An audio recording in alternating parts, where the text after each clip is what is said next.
நாளைக்கு அப்புறம் இன்றைக்கி காலைல கிளைமேட் சூப்பராக இருந்தது. சரி இன்றைக்கி சப்பாத்தி ரெடி பண்ணிடலான்னு காலையில் டிசைட் பண்ணிட்டேன். ஏன்னா வெயில் காலம் ஸ்டார்ட் ஆனதுலேருந்து வீட்டில் சப்பாத்தி போடுறதே இல்லை. நான் வெயிட் லாஸ்க்காக தான் இந்த சுரக்காய் ஜூஸ் வந்து குடிக்கலான்னு நினச்சேன். ஆனால் இதை வெறும் இதாக குடித்தாவே டேஸ்ட்டு நல்லாயிருக்கும். சரி ஒரு சில பேர் சொன்னாங்க இஞ்சி போட்டு குடிக்கலான்னு சொல்லி இன்றைக்கி இஞ்சி போட்டு தான் பண்ணியிருந்தேன். ஆனால் அந்தளவுக்கு அது டேஸ்ட் இல்லை. வெறுமனையாக குடித்தாலே அதோட டேஸ்ட்டு நல்லா தான் இருக்குது. முள்ளங்கி நிறையா இருந்தது. தனியாக முள்ளங்கியாக கொடுத்தானா என் பையன்லாம் கண்டிப்பாக சாப்பிட மாட்டான். சரி இன்றைக்கி சப்பாத்தியில் ட்ரை பண்ணலான்னு சொல்லிட்டு தான் பண்ணேன். ஆனால் உண்மையிலே நல்லா வந்திருந்தது. அவனும் நல்லாவே சாப்பிட்டான். அதுக்கு நம்ம நல்லா முள்ளங்கியை வந்து நல்லா நைஸாக சீவிடணும்.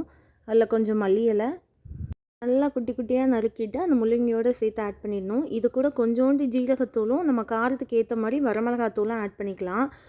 இந்த மாதிரி முள்ளங்கி சப்பாத்தி சுரக்காய் சப்பாத்திலாம் பண்ணும்போது நம்ம எடுத்த உடனே தண்ணி ஊற்றிடக்கூடாது. அந்த காய்கறியோடு சேர்த்து நல்லா மாவை பிசைஞ்சிடணும். ஏன்னா அதுலேருந்தே தண்ணி வரும். ஓரளவுக்கு நல்லா பிசைஞ்சு வந்ததுக்கப்புறம் நமக்கு தேவையான அளவு தண்ணி ஊற்றி நம்ம சேர்த்து பிசைஞ்சுக்கலாம்.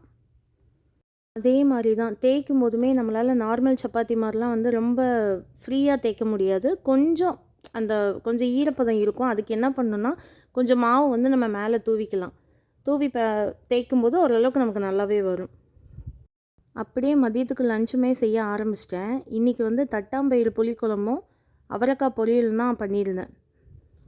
இந்த சப்பாத்திக்கு நேற்றுக்கு நைட்டு வச்சுருந்த சட்னி கொஞ்சம் இருந்தது. அதை வச்சு நாங்கள் சாப்பிட்டுட்டோம். அர்ஜுனுக்கு மட்டும் தேன் வச்சு ஊட்டி விட்டேன்.